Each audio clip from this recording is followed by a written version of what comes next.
Slide แบบนี้ចុច preset មួយនេះមកមួយនេះទៀតចឹងយើងចង់បាន mode ប៉ុណ្ណាហើយយើងចង់បាន mode បែបណាគឺយើង scroll មកខាងក្រោមមក slide មួយណាយកមួយនឹងមកចឹងគេផ្ដល់ preset របស់យើងមានតែប៉ុណ្្នឹងទេ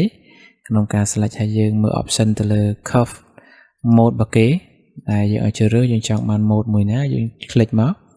slide មួយណាយកមួយនឹងមកហើយយើងមកកែប្រែនៅកន្លែងនេះទៀតណាអូខេឥឡូវយើងមានមេរៀនថ្មីមួយទៀតតកតងទៅនឹងការ install plugin មួយដែលខ្ញុំគិតថាវាមានប្រយោជន៍សម្រាប់អ្នកដែលធ្វើជាលក្ខណៈ texture អក្សរឬក៏រូបភាពអីផ្សេងៗនៅក្នុង After Effects គឺយើងអាចធ្វើការកែប្រែអក្សរឬក៏រូបភាពហ្នឹងឲ្យទៅជាមានរូបភាពប្លែកមួយតាក់ទាញដូចជាយើងឃើញនៅក្នុងការលេង effect នៅក្នុងលក្ខណៈជា artist ជាងអាចឃើញមានអក្សរឃើញមកចាំងលក្ខណៈជា spawn អញ្ចឹងយើងមាន plugin នឹងមួយតែអាចយកទៅលេងបានតាក់ទងទៅនឹង effect មួយនេះអញ្ចឹង plugin នេះគឺយើងអាចប្រើបានទាំង Mac ជាមួយនឹង Windows អូខេឥឡូវយើងមកតម្លើងទាំងអស់គ្នាអញ្ចឹងយើងគ្រាន់តែ right click មកយកពេលថា extract to Babylizer អញ្ចឹង plugin មួយនេះគឺឈ្មោះ Babylizer អូខេ extract មកអូខេយើងចុចបើក folder មកអញ្ចឹងយើងមិនចាំបាច់ទៅបិទ security virus អីទេគឺយើងបើកធម្មតាទេអូខេអញ្ចឹងមកយើងបើកកន្លែង how to install មកដើម្បីមើលការណែនាំអញ្ចឹងយើងគ្រាន់តែ copy តាមនឹងមកនេះ copy តែប៉ុណ្ណេះមកគឺបានហើយអូខេអញ្ចឹងយើង control C មកឬក៏ right click copy មកក៏បានដែរគេចូល try C នេះមកអញ្ចឹងគ្រាន់តែ paste ចូលមកចុច enter ប៉ក់មកអញ្ចឹងវានឹងចូលទៅកាន់ location After Effects របស់យើងហើយអញ្ចឹងគេដាក់នេះអត់តម្រូវថា version After Effects 2000ប្រហែលទេគឺយើងអាចប្រើបានគ្រប់ version ទាំងអស់តែម្ដងអញ្ចឹងយើងចូលទៅ copy plugin របស់យើងមកនេះមួយនេះណាអញ្ចឹង copy មក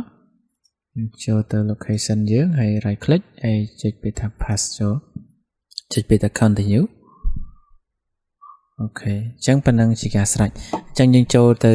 ការប្រើប្រាស់ទាំងអស់គ្នាហើយយើងបើក After Effects តែម្ដង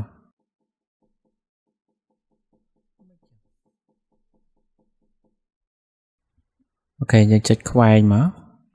ហើយបង្កើតជា new composition មួយអូខេខ្ញុំដាក់ឈ្មោះថា Babylizer អូខេបន្តមកទៀតយើងធ្វើការទាញរូបភាពឬក៏អក្សរណាក៏បានដែរព្រោះ plugin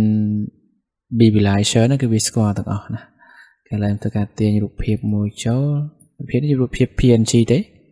ខ្ញុំទាញចូលមកទៅមកក្នុង timeline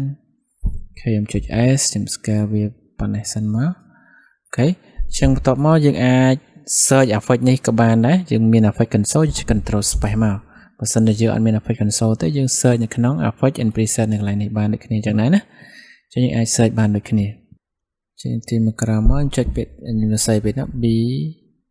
Babylizer អូខេ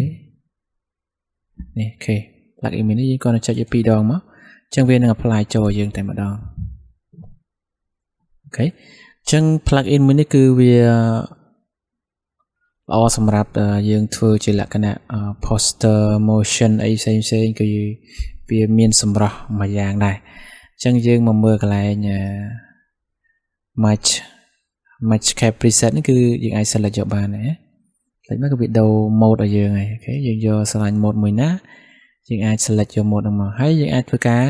customize បាននៅកន្លែងនេះណាចង់បានវាចាំងប៉ុណ្ណាកោងប៉ុណ្ណាយើងអាចសេរីបាននៅកន្លែងនេះដូចគ្នាចឹងដែរអូខេហើយយើងមើលទៅផ្នែកខាងលើវិញគឺយើងអាចសេរីបានទៀតណាមិនមែនតែប៉ុណ្្នឹងទេយើងអាចសេរីតទៅនឹង bevel size នេះហើយវាកោងប៉ុណ្ណាទៀតអីគឺយើងអាចសេរីបានដូចគ្នាចឹងដែរហើយអាចសេរីទៅមកណា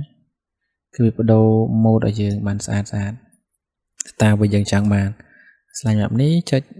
preset មួយនេះមកមួយនេះទៀតអញ្ចឹងយើងចង់បាន mode ប៉ុណ្ណាហើយយើងចង់បាន mode បែបណាគឺយើង scroll មកខាងក្រោមមកស្លាញ់មួយណាយកមួយនឹងមកអញ្ចឹងគេផ្ដល់ preset របស់យើងមានតែប៉ុណ្្នឹងទេក្នុងការ select ឲ្យយើងមើល option ទៅលើ curve mode របស់គេដែលយើងឲ្យជ្រើសរើសយើងចង់បាន mode មួយណាយើង click មកស្លាញ់មួយណាយកមួយនឹងមកហើយយើងមកកែប្រែនៅកន្លែងនេះទៀតណា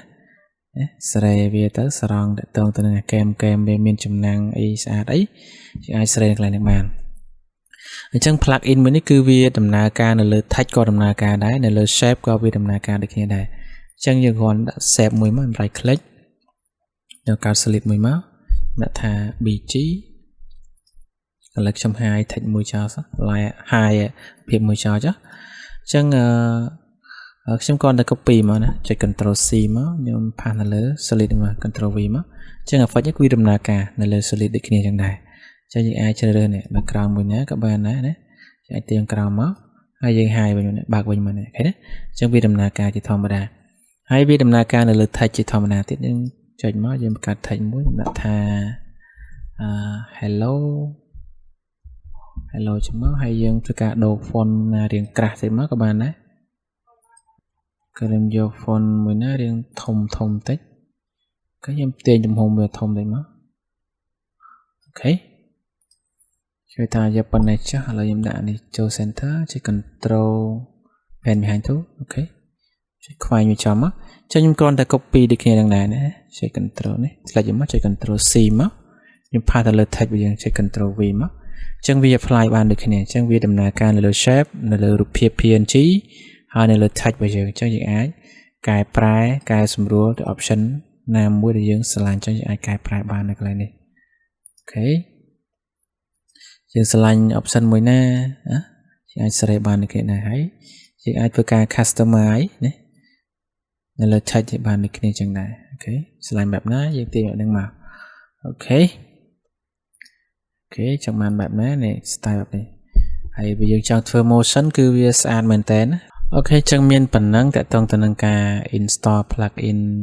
Visualizer ហើយនឹងការប្រើប្រាស់មួយចំនួនអូខេអរគុណច្រើន